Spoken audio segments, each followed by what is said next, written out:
So, here are the qualities of the Supreme Teacher, not me, the Supreme Teacher. What are the qualities? Brahmanandam. Always immersed in Brahmanandam, Paramasukadam, Kevalam Jnanamurtim, only the image of wisdom, Dandvatitam, no opposites, Gaganasadarsham, as wide as the sky, Gaganasadarsham, Tattvamasya Laksham, whose essence is only the Supreme Self. Ekam Nityam, there is only one. Nityam, always around. Ekam Nityam Vimalam. No mala, no dirt, just Vimala. Vimalam. Sarvadi Sakshi Bhutam. And the witness of all that is in this world and the other worlds. Bhavatitam, beyond all bhavas. Triguna-rahitam, beyond all gunas. Satgurum tam namami. That is the only Satguru. There is no other. Both Supreme Brahman. Understand? I cannot appropriate that title. It belongs to the Supreme Brahman. I was explaining the prayer which we chanted, not invented by me, but is ancient.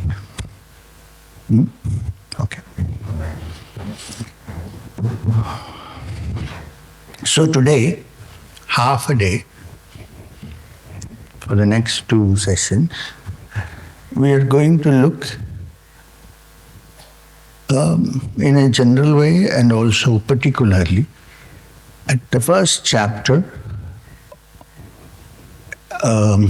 things related to the first chapter of Patanjali's Yoga Sutras, which is called the Samadhi Pada. Sama, equal. Calm, quiet, Sama. Samadhi means the dhi, the intelligence is quiet and completely rested, not jumping around. This is Samadhi. So we are going to look at that. Because without this background, there is no point in simply breathing in and out. You know Kabir Das's famous statement, Jadhad prema na sanchare, sodhad jana smashana. जैसे खाल लोहार की सांस ले तो बिन प्राण. Means in that heart where there is no love of the divine, it is not merely a mechanical exercise, please understand. Hatha Yoga is a mechanical exercise, I understand. It has its benefits, but that heart which does not have prema na sanchare, praying towards the Supreme Being, consider that to be like a smashan, not a smashan, a cremation ground. Nothing remains, only ashes. जैसे खाल लोहार की सांस ले तो बिन प्राण. Olden days, even now I think in some areas, the blacksmiths have their bellows, which pumps air into the fire so that the fire keeps burning. That's called the khal. Lohar is a blacksmith. Jaise khal lohar ki saans le to bin pran, it's also breathing in and out. Yeah, like the lungs. But there is no real prana there, right? So your kriya, if you're simply doing, it becomes like that. There has to be some bhakti, there has to be some devotion, there has to be an understanding of why we are doing kriya, what is the reason, and so on. What I'm trying to say also is that the technique should not be mistaken with the goal. Kriya is a technique. The goal is as defined by Patanjali. Since Kriya also falls within the Yoga Darshana, as defined by Patanjali, the aim of yoga is yoga's Chitta, Vritti, Nirodha. That's it. That is the only aim of Ashtanga Yoga, Kriya and so on. But please don't forget the fact that in the Bhagavad Gita, all the 18 chapters are called yoga. Right? So we are not talking only about the practical yoga, but also other aspects of yoga. If these are not there in some element or the other, in some percentage or the other, it merely becomes जैसे खाल लोहार की सांस ले तो बिन प्राण. Let me, because you shouldn't expect a miracle that I took Kriya today. I am superior to others who haven't taken Kriya. There have been great Bhaktas who have never done Kriya in their lives. There have been great Vedantins who never did Kriya in their life. What Kriya did Ramana Maharshi practice? Tell me. Yeah, Thakur Sri Ramakrishna, you cannot say he practiced many things. He also practiced pranayam. It's quite a... That's why Swami Vivekananda said that this is not an ordinary human being. Why? Because most people come into their life, practice one sadhana, it culminates in an experience, and then they're gone, finished. But here is a person who in one lifetime practiced so many paths. It's impossible for an ordinary human being to do so. So he said, this is not an ordinary human. Swamiji being a Vedantin, being an Advaita Vedantin, there is no other reason why he should put Ramakrishna Paramahamsa as the deity in the Ramakrishna mission. Because he said, other gods I have heard, I have read, but I haven't seen. Here is one. Let's put him there. You should also remember, in the Advaita Ashrama centers of the Ramakrishna mission, there is no temple, there is no service, there is no deity. Mayavati, Entali, few centers. There is nothing. There is only Om. You meditate. No ringing bell, no arati, nothing. There is nothing there to do. Do you know of one deity who has a temple where there is nothing visible? Anybody? Important. Oh, come on. Chidambaram, the famous temple of Shiva in Chidambaram, has no deity. Chidambaram, which means wrapped in chit, in consciousness.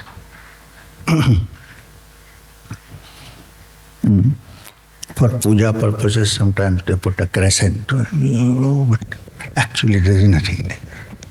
There is only chit. So therefore, from there, we come to the meaning of Chitta, Vritti, Nirodha, as Patanjali says. Since we dwelt on the Gita just before a minute ago, I want to remind you that at the end of every chapter of the Gita, you know well that it was Vyasa who put together the Bhagavad Gita. Of course, Adi Shankara was responsible for splitting it into... It occurs in the Bhishma Parva of the Mahabharata, the Gita, which Vyasa wrote the Mahabharata, you know that. It was Adi Shankara who put the Gita in the form that we have today.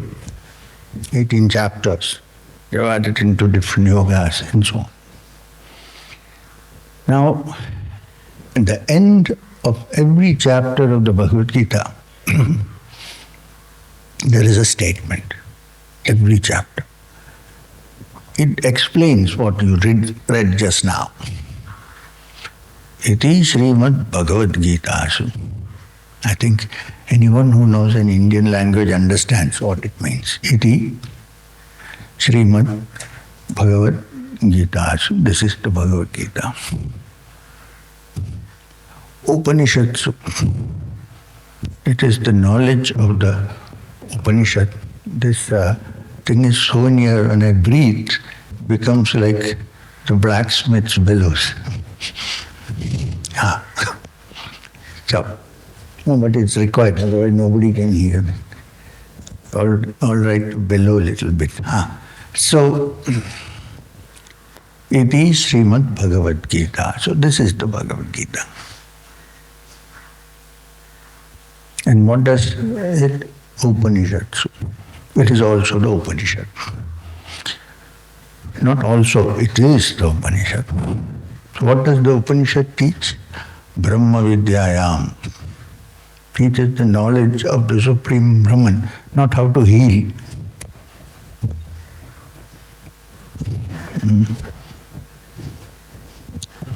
Have you heard of Swami Vivekananda, Adi Shankara, any of the Acharyas, Thakur Paramahamsa, Sri Ramakrishna, Ramana Maharshi, Chaitanya Mahaprabhu? Have you ever heard of them doing Reiki?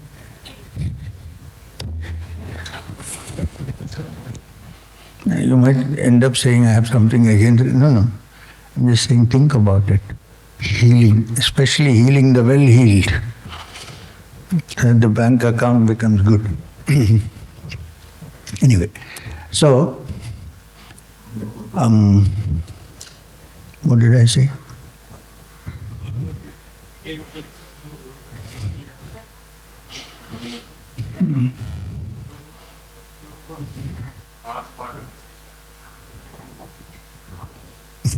Different idea. One thing can be heard in different angles by different people. That's what. Nothing wrong. So, okay. Upanishads of Brahma Vidyayam, the knowledge of the Brahman.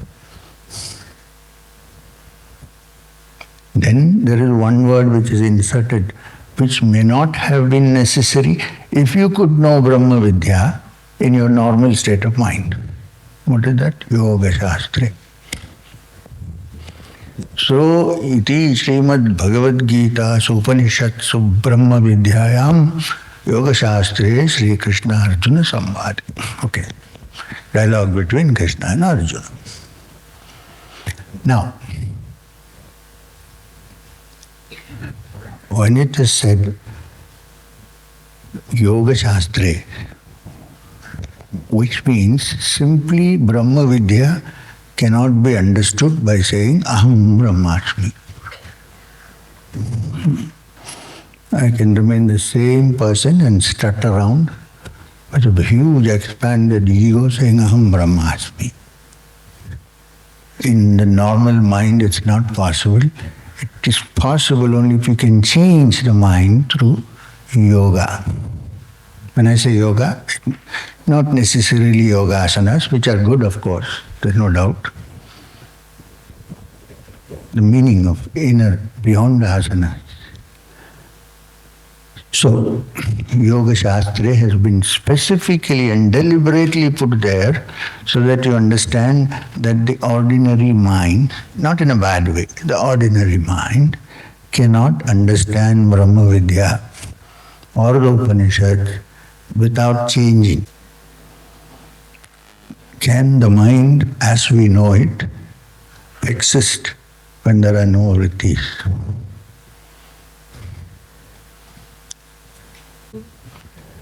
As we know it, the mind, you cannot conceive of a mind without thought, can you? Who can conceive of a mind without thought, unless in your imagination? When I say, I have no thoughts now, some people say, Sir, I have no thoughts. Who is saying this? Me, you are there, right? So your thought is already there. Even the thought that I have no thought is a thought. Like René Descartes said, I think, therefore I am. So, Can you conceive of a mind without thought? Now, every thought is a vritti. It may be positive, it may be negative. It means it may be sorrow, despair, anger, all these negative things. It can also be, no, it's okay. Everybody can hear. Mr. Sahu, don't worry. It's because when I go sometimes deep, my voice becomes small. And you can hear me, right, at the end. If you can hear me, can you change? Anyway, it doesn't matter. It's a futile exercise. So,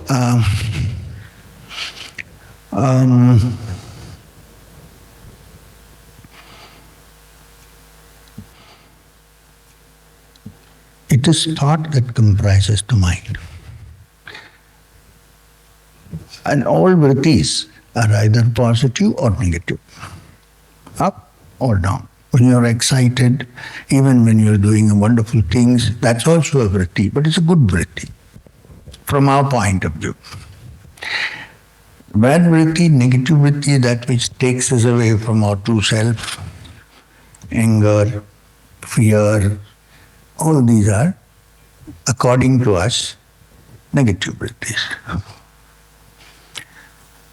So if you examine, every thought has one of these elements, somewhere or the other. There is desire, or there is despair, or there is hatred. You see that what you hate may be different from what I hate, but hatred, yes. What I love may be different from what you, but love, it's there. I can't say no, it is there in some form or the other. You may be angry with something. Practitioners of Reiki may be angry with me, but I may be angry about something else that nobody is listening. But anger is a common factor, right? Not the object or the reason, but anger. Why? Because it is vritti, it is thought. It's because of this that the mind exists, actually. What we need is to go beyond this mind, which is made up of thoughts. So wait a minute. We all know, at least most of us know, that thought is created by the brain. When you have a deep coma, there is no thought going on. If you don't eat for many days, your brain becomes weak, you cannot think. Sankhya says that the subtlest part of the food that you eat goes to form the mind. Here they're talking about the brain, because if the mind is not a material object, the food cannot affect it. It's the brain. So the world we live in, although we like to call it the world of our mind, it is the world of our brain. We are asking, perhaps there is a mind which is not interfered by thought that comes from the brain. Perhaps. Speculate. Is that so? If that is so, it comes into play, the true mind. When the so-called brain thoughts, which are most of our vrittis, have settled down, or gone, or wiped out. Then what remains, according to Sankhya and Yoga, and according to those who have gone through and understood this a little bit at least, that mind, which is totally uninterfered by the vrittis, which means by the brain, with its likes and dislikes, and so on and so forth, that mind is no longer the ordinary mind. Such a mind is so clear as a wiped clean mirror that it reflects only the Purusha, which is not part of the brain, which is beyond. And all our despairs and hates and desires, they're all part of the brain. So the question is there something that exists like that beyond the brain? You have to find out. How do we find out? When the vrittis are quietened, not even wiped out, even when they become quiet, you'll begin to register with something that is beyond. And it is speaking of this that the Upanishads declared, and manasa namanyute jana ahurmano matam, that alone is the truth which even the mind, here mind meaning the brain, cannot conceive of. That alone is the truth. I don't want to add the last statement of this Upanishad. Nedam yaddidam upasate, nothing that you worship here. Let's stay away a little bit from the Advaita Vedanta in its pure form, time being.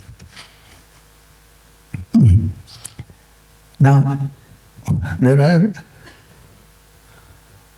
the whole practice of yoga, therefore, in its true sense, essence, is to bring about this quietness of the mind, freed from brain thought, freed from likes, even if it is for 5 minutes. In the beginning, of course, it's not possible to stretch it. But once the mind itself begins to enjoy this calmness, the mind only will initiate the process of trying to make it longer. Once it tastes, it's still tasting it. It is the mind, it is the brain, but it would love to go to that state where there is nothing. When I say nothing, that something cannot be compared to anything that we know of by thought. That's why it's called nothing, not because it is nothing. Nothing is not nothing, it is no thing. Now, this can be possible through yoga or a technique like Kriya Yoga. There are so many Kriyas in Ashtanga Yoga. Need not be only this. When I say Kriya Yoga, I'm talking about a parampara that has come from Sri Guru Babaji and Maheshwarnath. This is what I'm talking. There may be other Kriyas. We cannot say no. Or, in some cases which are usually prodigy, they're like child prodigies, special individuals. It can happen even without the practice. Any of these yogas can happen through nama smarana. It can happen through pure devotion. It can also happen through the torturous process of Vedanta. Not this, not needy. Can happen. We cannot deny. Many great beings have reached that through that. Now, what happens in devotion? Devotion is not something which can be cultivated. You can practice devotion. So I'm trying to cultivate devotion, lighting agarbatti, doing arati, all that is fine. It is better than sitting in the bar and drinking glasses of beer. Yes. There also you enjoy, but when you learn to enjoy this, it takes you up the scale of evolution. That takes you down. So, after all, human beings' tendency is to enjoy the spiritual, substitute it for other things. Take the case of Sri Ramakrishna Paramahamsa. True bhakti, everybody, it's a popular saying, bhakti is the easiest thing to do, namasmarana. Well, yes, in a way, you can sing kirtans, bhajans, you can do namasmarana, but it's not so easy. If you want to know what bhakti is, we have classic scriptures like Nirodha Bhakti Sutra. Please read that and come back and tell me, this is easy. And in exceptional cases, it's there from birth. It is spontaneous.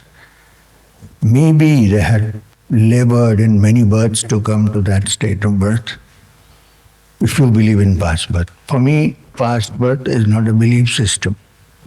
It's a reality. I cannot prove it to you. I can't put it in a test tube. In an exceptional case, I give you an example. There was a young boy in Kamarpukur village called Gadadhar Chattopadhyay.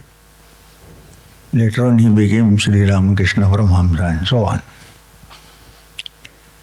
He was a good boy, but not particularly interested in doing any devotional practices or anything.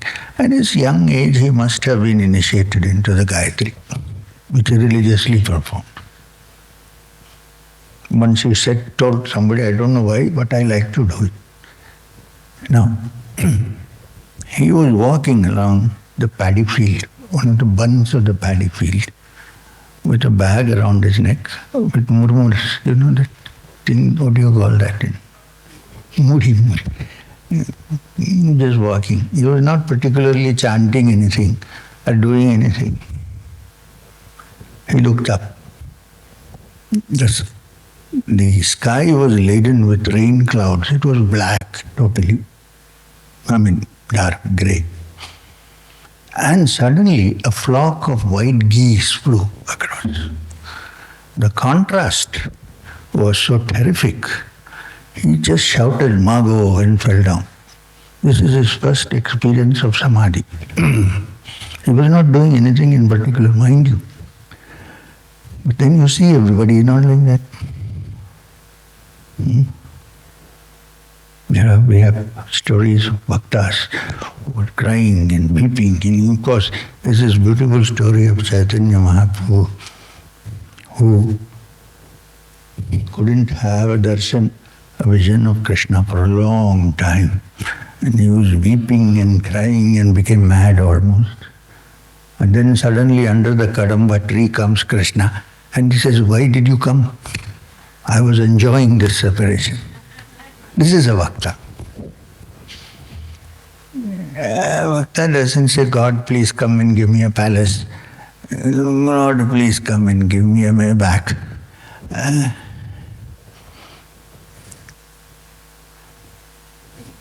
And so on. Enjoy the very fact that one sees the separation, the union, the enjoyment, without any particular factor involved. Now this is not easy. So when you say bhakti is very easy, please keep in mind it's not so easy. And it cannot be cultivated. I can pretend to be a great bhakta. When I hear the name I can, but it's not possible. If you have true bhakti, the Lord who you see in the image which you worship occupies the inner sanctum all the time. Since we are on the subject of bhakti, I'm sure many of you must have read the Bhagavat, Srimad Bhagavat. Maybe not, yes. Then in Srimad Bhagavatam is a typical example of bhakti. It's well known. It's called Kunti's prayer. And so Krishna, after the war is over, Kurukshetra war, is saying goodbye to everybody and going off to Dwarka. And so he goes and says goodbye. All the people of his age, roughly, like Arjuna and the Pandavas, he hugs them. Since they know that he is not an ordinary person, they also touch his feet. So he says, I'm going to Dwarka. In the process, he has to say bye to the matriarch of the family, Kunti. He goes to Kunti Devi. He falls at her feet because she's elder. Just imagine a Purna Avatara touching somebody else's feet. Today, if you're a head clerk, you will not touch the attender's feet. Yeah? He goes there. He touches Kunti's feet and says, Kunti, I'm going to Dwarka. There's a small talk of Kunti in the Bhagavad. It's very, very interesting. Kunti says, don't fool me. You cannot go anywhere. Well, you're everywhere. Go, he cannot see you. So don't try that with me. I'm going to Dwarka, coming, going, then nothing, it doesn't mean anything to me. So Krishna smiles and says, think you've understood, but ask for a boon. The last chance, afterwards I'll go up to Dwarka. He said, yes, I will ask you for it. Will you give it to me? He said, yes. Now here is Kunti's bhakti. Please don't try to become Kunti. It's not possible. I'm saying pure devotion, what it is. People talk a lot. I am a great dev. Kunti says to Krishna, bring all the sorrows of the world on my head. Even Krishna is staggered. Why? Because every time a sorrow comes, who will I call but you? And I know that if I call you, you will be there. This I know. So every time sorrows come, every time I call, every time you are before me, what more do I want? This is the best thing that I would ask for you. Without a moment's indecision, Krishna says, Tathastu, so be it. This is Kunti, this is bhakti. Then, please give me 2 more minutes on bhakti. We are sitting in Jagannath's land.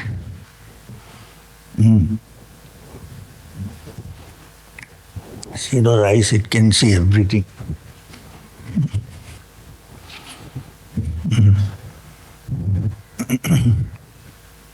So,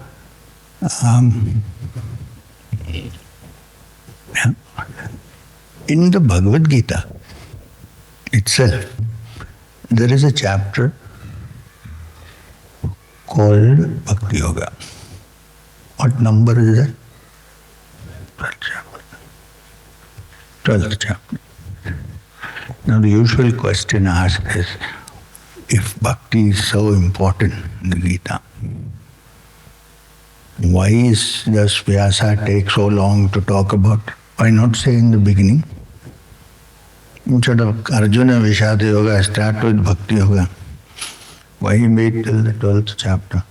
Because if Krishna had spoken about it before, Arjuna would not have understood what he's talking about. Why? Because till then, even though he was taking Krishna's advice, Arjuna was following his own limited logic. Where does it change? You see, up to chapter 9, there is a dialogue between Krishna and Arjuna. Simple dialogues. He asks questions. He even says, I cannot do this. Do you have any other solution? Because they're like friends, equal age, sitting in front of each other, in the middle of the battlefield, just outside. So everything is okay. Logical, according to us. Then comes the 10th chapter. This Krishna was telling Arjuna, listen friend, this is how you should do. Suddenly start saying, among the mountains I am the Meru. Among the immovables I am the Himachala. Among the Vedas I am the Samaveda. He didn't say Rigveda. Among the Vedas I am the Samaveda. And among the Munis I am Kapila, the founder of Sankhya. And so on. Now Arjuna is wondering, what is this now? Till now we were talking to each other, even though I know he is divine and all that, but how can he be the Meru and the Himalaya and Kapila who has gone long ago and the Samaveda of all things? What is this going on? So Arjuna's ordinary logic, where he has trapped Krishna in his own image, is breaking down slowly. That was the intention. He is breaking down. And then when that so-called rational, logical blueprint which Arjuna has created of Krishna begins to slowly break and shake. Then comes the 11th chapter, Vishwarupa Darshan. Arjuna is completely shaken. All his 1 plus 1 is equal to 2 is gone. Do or do panch. He doesn't know what to do. All he says is Tvam Adideva Purusha Purana. I don't know what this is. You are that Purusha and so on. There Arjuna, his so-called self-righteousness, his so-called logic, his so-called, their logic is good, rational, everything is broken to pieces. Then comes 12th chapter, Bhakti Yoga. This is why. Till then it would have made not much sense to Arjuna, what is this? But then the 12th chapter starts in a very nice way. Arjuna asks Krishna, some people say that the Supreme Being is to be worshipped like the Vedic age, the Brahman, the all-pervading Brahman, formless, shapeless, chakshusha na pashyati, which the eyes cannot see, and so on. Some say that is good, better to worship the divinity in concrete form, as you are standing before me, for instance, sitting before me. According to you, among these, who is the greatest of Bhaktas? Who is closest to you? Or greatest of yogis? Krishna says, listen, the rishis worship the Supreme Brahman, fine, that's great. If you can do that, there's nothing like it, it's wonderful. Unfortunately, most human beings cannot do that because we are all idea-oriented, form-oriented, name-oriented. We live by nama rupa, right? If I see you, your rupa, I associate it with the nama.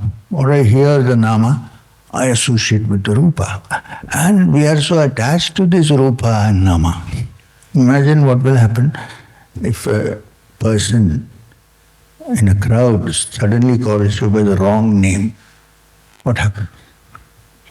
Say, oh, yesterday I asked a person I knew so well and I know the name just for fun. What's your name? Ah, shock. You don't know my name. We live by names. Names are so important to us. And rupa, form. If you say, no, I am not interested in, what about your own form? What do we all do in the morning when we wake up? Go to brush our teeth, because usually the wash basin is a mirror, right? Unfortunately, it is there. What do we do?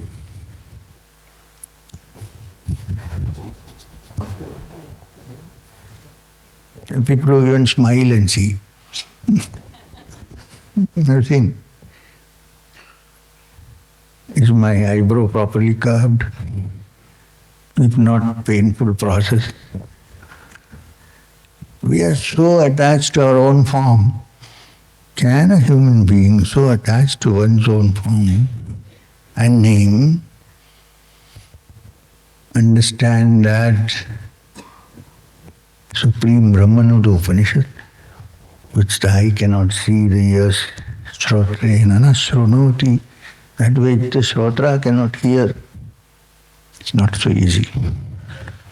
So Krishna says to Arjuna, it's better to go through something you know. This known may be a form, a mantra, a yantra, or the yogis say, most important, the breath, which everybody has. There's nobody without that. People may differ in their beliefs, but nobody is there who can say, I don't live by the breath. Breath, if it stops, we are dead. So, go through a known fact. However, he says, whether you approach the divinity through this way or through another way, doesn't matter. Three important qualities have to be there. For me to say that that bhakta is dear to me. Bhaktas ame priya. That bhakta is dear to me. What are the three qualities? One,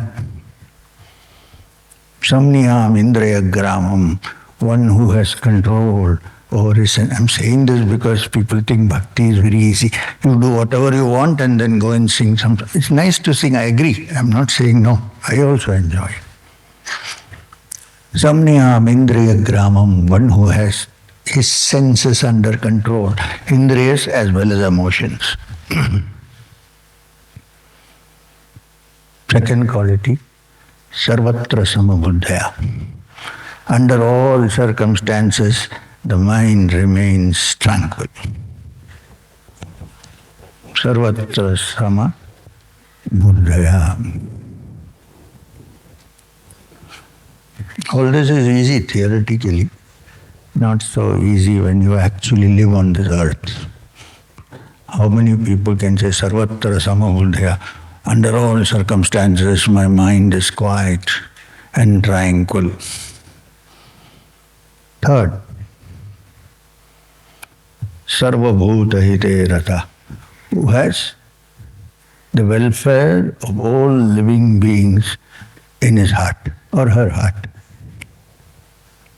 Compassion. If these three things, three characteristics exist in a bhakta, whatever be the mode of operation, modus operandi of worship, accept that bhakta. Yaha bhakta same priya, I consider him as the dearest. So, this is the bhakti chapter. So, even when you practice Kriya, which is of course an yogic exercise, a certain amount of devotion, bhakti, feeling should be there, otherwise it becomes smashan. Understand this? Which means I am Advaitin. Brahma Satyam Jagat Mithya. Although the Sri Vaishnavites say that if you listen to Mayavadis for 2 minutes, you will go to hell 100 times. I don't believe it, but what I mean to say, they are called Mayavadis. Because they say, Brahma Satyam Jagat Mithya. Brahman is the truth and Jagat is Mithya. Now, it's easy to say, but it is not really easy to understand. It's better to say that the divinity is in everything. Visible, invisible, human, animal, grass, is pervaded, sarvang jatad brahma, everything is pervaded by the Supreme Brahman. This is a better way. And therefore, the image, the God that you worship is a manifestation of that Supreme Brahman. Because the rishis have seen certain forms emerge from the Brahman and become Saguna, from the Nirguna. This is what has been given to us to worship. Okay, now let's go back to our friend Patanjali, the founder of the yoga system, Patanjali. So, yogas, chitta, vritti, nirodha. How to settle the mind from constant motion and make it quiet. What happens then? A bhakta will become better bhakta. A yogi will become a better yogi. A Vedantin will become a better Vedantin. One whose full attention is there, 100% will reach moksha. Well, the yogi calls it Yoga Darshana and Sankhya call it Kaivalya. Vedanta calls it moksha. The Bhakta calls it darshana. It is the same. We don't even have to choose. When the mind becomes free of Vrittis and quiet, it will answer for itself. We don't even have to find an explanation and say, oh, this is that.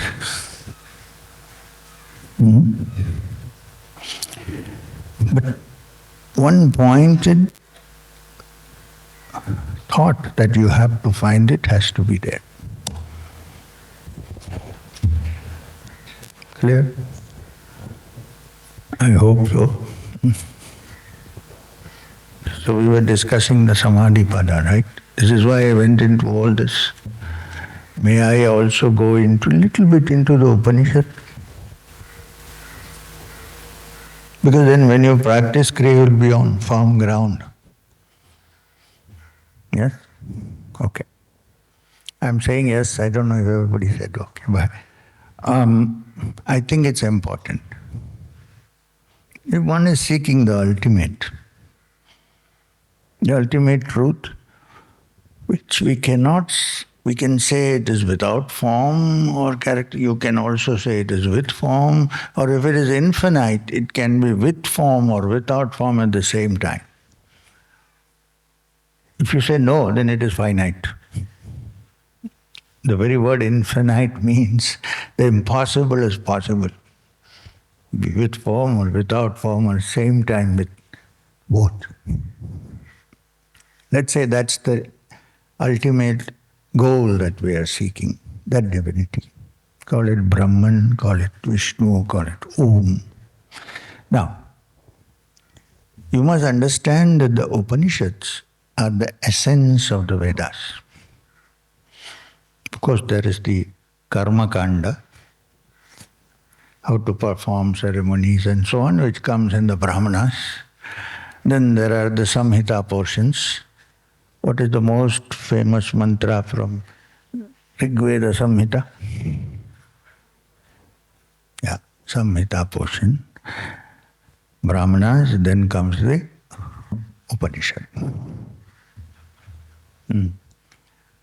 Now the Upanishad tries to explain the essence of the Vedas.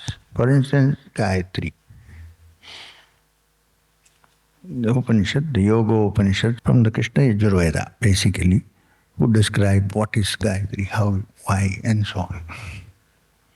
In the same way, it explains Pranava, the Om, that we all chant at all times, the primeval sound, the uncluttered, pure sound of Om. Now, we all know the definition of Om. Mostly what we learn is that it's divided into 3 syllables, A, U, and Ma. Which usually it's understood to mean that A, being the simplest and the first sound, the Akshara, is the beginning, Brahma, the creator. Not only the world, mind you, from our point of view, the creation of thought, the first thought is also Brahma. And it is A. A is also called Akshara, indestructible, because whatever happens, the sound of A will remain. Even the dumb person who cannot speak can say A. The simplest sound, A. It's also our most common reaction. If there is pain also, ah. Nobody says, ooh, ah. And if you're frightened also, what is the first text? Ah, ah. So ah is the beginning of everything. Now, this is what we normally know generally. U is a continuation of that which has been manifested. I'm deliberately avoiding the word created, manifested. Because from the ancient philosophies that we have in our country, there is no somebody sitting in the workshop and making human beings, hitting one screw and looking them down. Sometimes one screw may be loose, and then the same you create, and then if it does something, you kick him in the butt. I mean, this is not accepted in Hindu philosophy. It's considered a manifestation. And the manifestation that comes from the source goes back to the source. This is called the pralaya. Mahapralaya is when everything goes back, resorts to the source. And so Brahma merely is an instrument in bringing forth, in manifesting. And U, which defines Vishnu. U is the last syllable of Vishnu actually. Vishwa, Nu. That U is the continuation of that which has been manifested. This we all have been taught. And the Ma, when we say Om, our mouth is closed. Any new sound we need to utter, you have to open it again. So it is the end of one manifestation. One pralaya, one manvantara or yuga. Also remember that the Ma sound represents, therefore, the destroyer. Please understand, it is not distraction, but a demanifestation, rather a transformation. If everything that is old remains forever, where is the space for anything new? So one set goes in another. So it's actually Maheshwara is the transformer, not the distraction. But then, so when you want to say a new word, you have to open your mouth again. New Manvantara, new Yoga starts. And it happens every night actually. When we go to sleep, we are dead. It's a small rehearsal for the final rest. And then when we wake up, there's a new world before us. Suppose when I'm deeply sleeping in Puri, somebody lifts me and takes me off to Ahmedabad. I wake up there. This is the new Yoga manifesting. So from Puri to Ahmedabad. So like that. So therefore the Ma represents the end of everything, temporarily. When you open your mouth, another one round of manifestation begins. Silence. And this Ma, which is why when we chant Om, I insist that please stay for some time with the Ma sound. Om.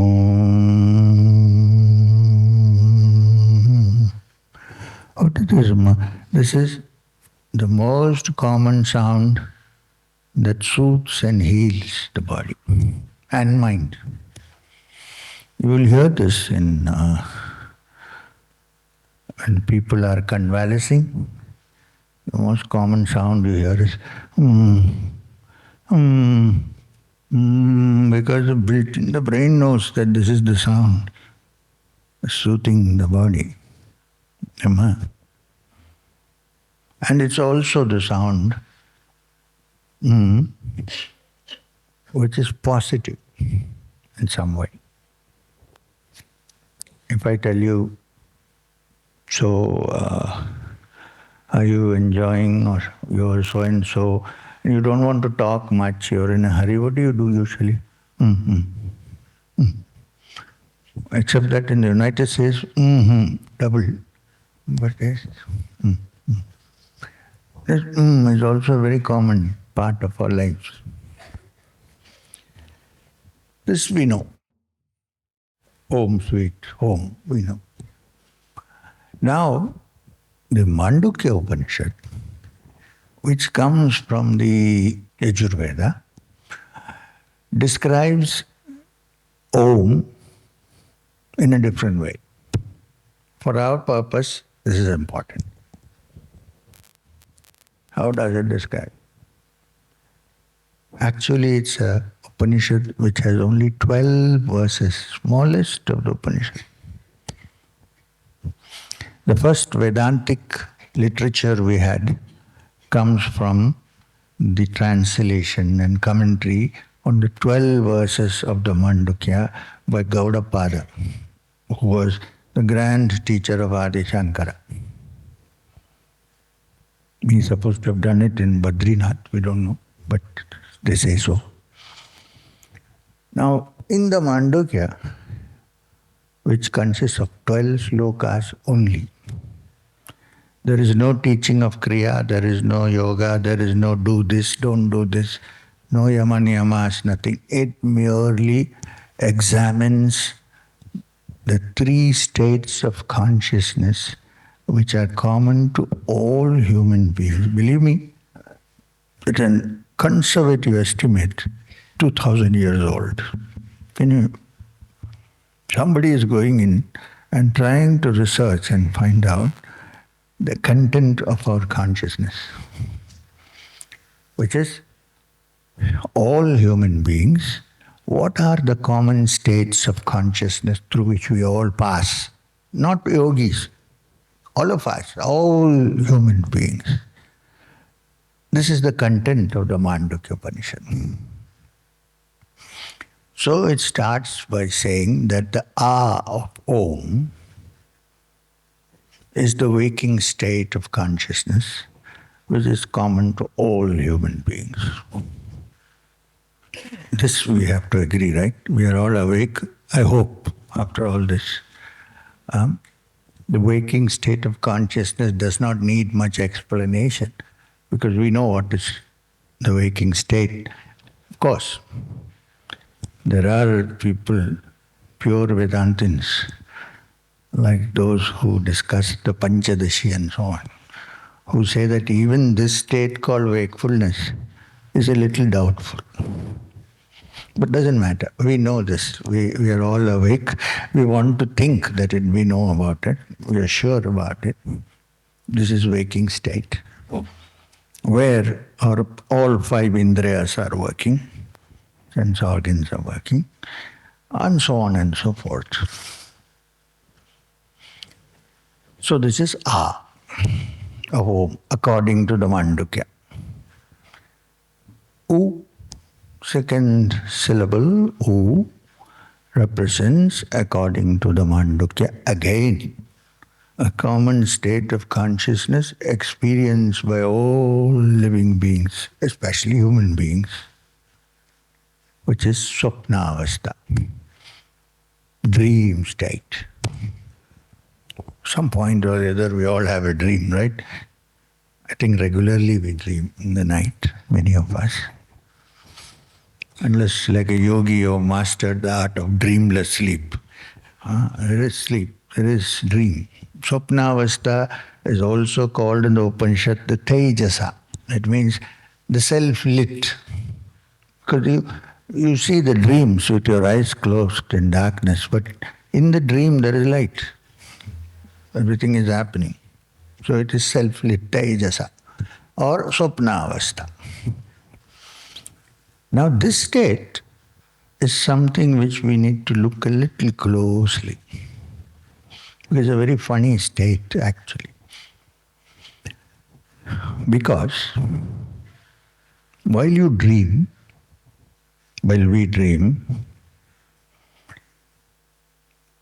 the dream is not a dream. It's only when you wake up that it's a dream.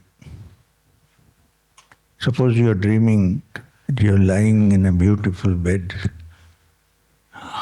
enjoying through the windows the scene outside with a lollipop in your hand, enjoying, or maybe in some cases a glass like Omar Khayyam.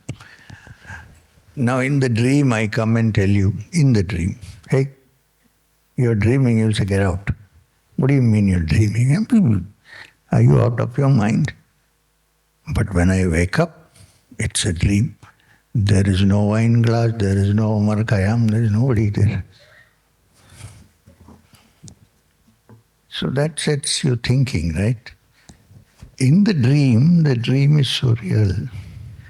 When you wake up, it's not Like for instance, in the dream,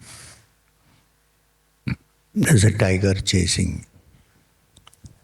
In Orissa, do you have tigers? No, in Bengal, we have Bengal tigers. The Bengal tiger is chasing you, running for your life. It's a dream. You think you're going to die any minute, and then you wake up. There is no tiger. And yet, your pulse is high, your heart is thumping, you're still looking to see if the tiger is behind you because it was so real in the dream. When you wake up, it's not there. So the question the Upanishad asks is this real or unreal? You would say unreal because it goes off. You will say real because while I am dreaming it is so real. Only when I come out it is an illusion. And in the dream, if I tell you it's a dream, you're not going to listen to me. Now says a wise man, therefore, can you contrast it with what we call the waking state? Now if I tell you it's a dream, who's going to listen? Maybe there is a state when you stretch your hands and wake up and say, oh, what a long dream, moksha.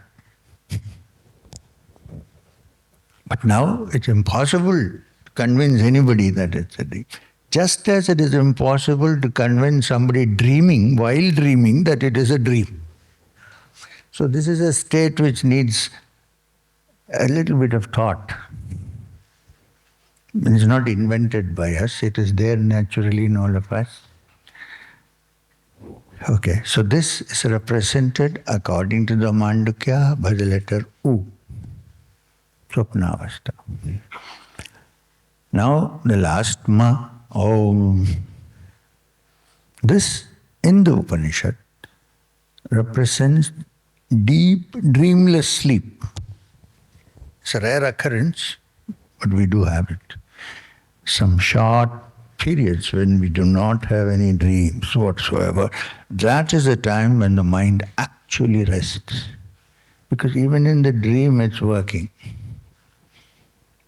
In fact, the medical profession calls a dream state REM sleep. That means rapid eye movement. Because while you're asleep, your eyes are moving rapidly because they're watching this whole tamasha going on, right, in the dream. Sometimes painful, sometimes happy. And this world of dream waking in is called Ranga, the stage. And the Ranganatha, what is he doing? Ananta Sayana, beautiful sleep. The Lord of the Ranga. So, in deep sleep, again something to be examined. In deep sleep, you don't know who you are. Well, in dream, you can acquire personalities. I can dream that I am King Janaka of Vidya. When I wake up, I am still am, but I can dream that I am Janaka or whoever. Now, I forgot to tell you, there is one difference only between dream and wakefulness. One. In the wakefulness, there is continuity. In dream, there is no continuity. One day I may dream I am Janaka. Another day I may dream that I am Sita. When I wake up, I am still M. This continuity is there in the waking state. Beyond that, there is no difference. There also you eat, you drink, you do all kinds of things. So, in deep sleep, none of these things exist. Brahma, Om, merged into no movement. This is called Sushupti, Swapna. So, Jagrata, Swapna, and Sushupti. Sushupti, it's a wonderful state if you think about it. You don't even know who you are, therefore you have no problems. My ego seems to have vanished for the time being. Most of our problems are the ego, right? I came into a public place and nobody recognized me. Ah, how terrible. They're nothing. The owner of the workshop, the factory, and the laborer both go to sleep. In sleep, they are equal. Maybe the other guy sleeps better than the owner. The owner has to think of bank finance and things like that. This guy does his work and sleeps. And sleep is a great rejuvenator, redeemer, because there is nothing, no experience, no nothing. You're in wonderful bliss, actually. But you don't realize at that time that you're in bliss. That's why kids don't want to wake up. You go and tell them, hey, it's time to go. Just, oh, please, leave. Enjoy this. Because it's so blissful. It's blissful because I don't have no thoughts, no reactions, no nothing. I don't have to worry if when I wake up my wife will bring me a cup of coffee. Nothing. There is no to see. Totally. And its wonderful thing is, while you're enjoying it, you are not actually at that point aware of that enjoyment. You are aware of it only when you're either about to sleep or waking up. In the juncture, when you're going to sleep and you're about to go into that bliss, you're tasting a bit of that complete quietness. If somebody comes and says, hey, come on, let's go for it, shut up. Let me see. Same when you wake up. How many times we have switched off our alarms and gone to sleep? Why? It's blissful. I don't want to get up from there. I'm enjoying it. Now imagine a state. Imagine. It can only be imagined unless all the Vrittis of the Chitta are removed. This can only be imagined, that in that deep Sushupti, I am aware and awake. It's not possible. Please, it's almost trying the impossible. When this happens, it's called Turiya, according to the Upanishad. And where does it come in Om? Om doesn't end with Ma. It goes Om. You know that Ardha Matra? When you ring a bell and it goes on. That is Turiya. It has no form, it has no shape, it has no... and it's our natural state. If one becomes aware. Now, the only way to reach there, perhaps, is first to start with emptying the mind of the Vrittis. Or, well, if you're a great devotee or a great bhakta, you look at the Lord, you have lost all Vrittis. That's different, but that's rare. It probably happens only to people like Kunti. Maybe not, but I can't speculate on that. It could happen. But in general, people like you and me, we have to find a way to touch that reality through first stilling the vrittis of the mind. And stilling the vrittis of the mind is possible through the practice of yoga. Unless you're already in a state of a higher spiritual state where all this is not necessary for you, you can go to the reality by even thinking about it. Rare. Simply sitting down, because Ramana Maharshi did that. If I also wear a cowpin and sit and say, who am I? Who am I? Who am I? I'll never reach there. How do I reach there? Who is this fellow saying, who am I? You go to Tirunnamalai, you can see many people with cowpins. Even the taxi drivers will take you to realized yogis nowadays because they've been paid.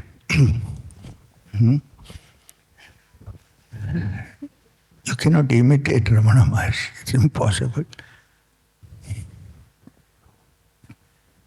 So, unless we are like that, there are some ways to go close, and this is one of them is Kriya Yoga. So then now the question is, what is the connection between a practice, and that which seems to be beyond everything. How can you link a practice there? We are saying that when all the Vrittis of the Chitta are clear, when the mind is no more the brain, one has gone beyond brain thought, there is no such, then that becomes the tarmac for us to take off to the higher realms of understanding. That's all, up to that. The technique takes us to the tarmac, and if your jet plane is ready for it, then it will fly the tarmac and go up. But your tarmac has to be good, otherwise you know what happens. The pilot has to be good. The plane has to be in working condition. All this is Kriya. That's what we are going to learn. Now, this session has ended. When I come back in a few minutes, one of the Vrittis I have is a cup of tea. So when I come back, then we will do the link between Kriya and the state which